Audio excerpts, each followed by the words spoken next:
Eric Lauer is one of the best stories for the Blue Jays this season, and what he has done stepping into the starting rotation. He's got a 282 earned run average. A bouncer to third. In comes Clement to backhand it and make the throw. One down. There's a fastball right at the top of the zone as Lauer gets Wyatt Langford for out number 2. Yeah, the one thing about Eric Lauer, you know, he's not going to line up the radar gun, but he pitches very aggressively. And he hits that hard out to left field, and tough play out there for Snyder. He was caught in between, and that one knocked down. And he doesn't get a good read, but he recovers and then just misses it. Outside, ball 4. Missed off the plate with a slider, and that's a walk to make it first and second, 2 outs. In the air to right center.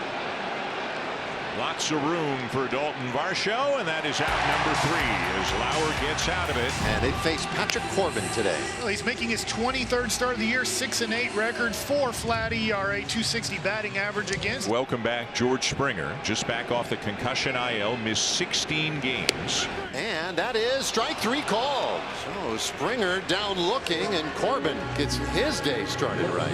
Payoff on the way. And that one's up the middle. Duran will take it to the bag, get the out. Throw to first, double play. And I'm not sure what happened to Guerrero.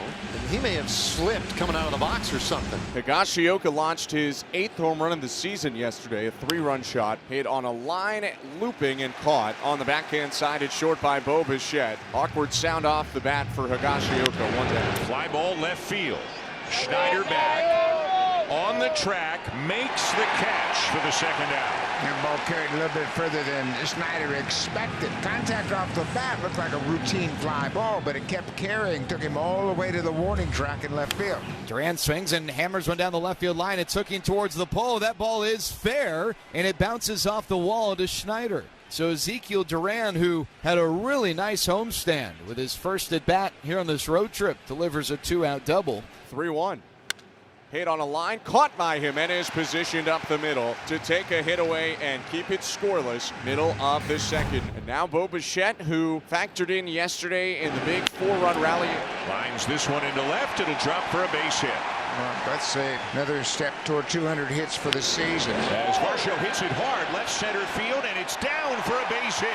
Bichette around second, on his way to third, and in there. And the Blue Jays have runners on the corners with 1 out. Ernie Clement with a chance to give the Blue Jays the lead here early this afternoon. And he lines this one to left field for a base hit and more. Bichette is on his way in. Varsho's going to be held at third. It's an RBI double for Clement, and it's 1-0 Blue Jays. That's his 4th hit in 5 at-bats against Patrick Corbin. And he makes the most of it. Drives in the first run of this ball game to give the Blue Jays the lead. This looks like a cutter that didn't cut. And that's what happens to those cutters when they spin out over the plate. And at a minimum, you want to cash in Varsho from third. High fly ball to deep left. He has hit it out. Miles Straw with a 3-run homer, and it is 4-0 Blue Jays. Time and time again, the bottom of this Blue Jays lineup comes through with big at-bats. 3rd home run of the season for Miles Straw. As Jimenez rolls one to the right side, and that's going to skip beyond Duran into right for a base hit. 1-1 pitch. Schneider lines it up the middle into left center. Up to second base goes Andres Jimenez. Davis Schneider 2 for 2, and there are 2 on with 2 out. And it's inside ball 4, and that's going to load him up for Bo Bichette. This has been a long, tough inning for Patrick Corbin. Bichette loops it right center field, and off the glove of Langford. 2 runs are home. Here comes Guerrero, and he's safe. And it is 7-0. Langford goes off his glove. Everybody's running on the full count, but watch the slide by Guerrero. He's going to reach to the backside of the plate with his right hand. That's going to be difficult. Texas is going to review that, of course. It's a great effort. Is it enough to keep this call at safe? The Rangers have challenged. Call on the field is overturned. Runner is out. Texas retains their challenge. Toronto will score 2 runs.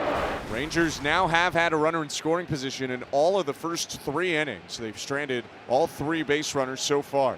1-2 pitch, and that's lined into right field, a base hit. Haggerty got a good start. They'll wave him. Haggerty scores on the Berger opposite field hit, and the Rangers get a run right back.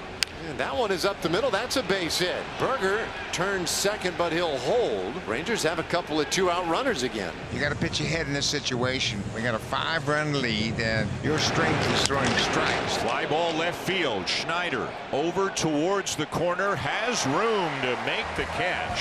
And that will do it for the top of the third inning. But this is the guy who delivered the big hit last inning. That was Miles Straw with that 3-run homer. Kind of a stunning moment. Straw's hit another one to deep left field.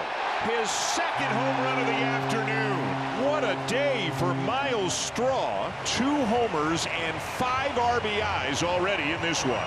Everybody on this team feels like they're a regular. They all feel like they're going to have a moment every day to do something special. After stranding 5 runners in the first 3 innings, Lauer has retired 5 in a row. It's out hard, out to right field, down the line, and that one is off the fence and in play, and Langford slides into second with a double. That's a 1-out double in the 5th. Hit off the end of the bat, a fly ball left center field. Schneider into the gap, makes a one-handed catch, keeps Langford at second, 2 down. Line to left, and a diving catch by Davis Schneider. Well, he made one of those a couple of days ago going back, had an error on him in the first today, so you know he feels good about that. He just saved his pitcher a run. Board here is Dalton Varsho, 1 for 1, a single, a walk. First pitch roped out to right field and deep, headed to the wall. See you later. Dalton Varsho does it again. A 2-run homer, and the Blue Jays have put up 10 in this game. They lead 10-1 in the bottom of the 5th. This offense has just been relentless, especially with the addition of Dalton Varsho, who's swinging the bat well. Basically a flick of the wrist there from Varsho on a fastball on the outer third. He got around it for his 13th homer of the year. Chops this one towards third, and he'll beat it out. It'll be an infield hit, and it'll load the bases. Maybe not what he dreamed of when he thought about his return as his first hit back, but he's enjoying it nonetheless. Yeah, he'll take it, that's for sure, hustling out of the box. And he just chops it toward third. Josh Young comes across from his position, but can't make the play in time. Ball 4, and that'll force in a run to make it 11-1. Bruce Bochy's not having a giggle. This is no fun at all for one of the most highly respected people in the game. Here's one high in the air to left. Off the bat of Davis Schneider. It's gone. A 3-run home run for Schneider as the Blue Jays are piling on here against the Rangers. Peterson put out. He does move Langford to second. Get him on, get him over, get him in. The Rangers are going to score on a position player pitching, and they're going to do it. A base hit into left center. It gets Langford to the plate. That's 14-2. Grounded to third, and that is the ball game. The Blue Jays with a resounding win here today. Much different than last night's game.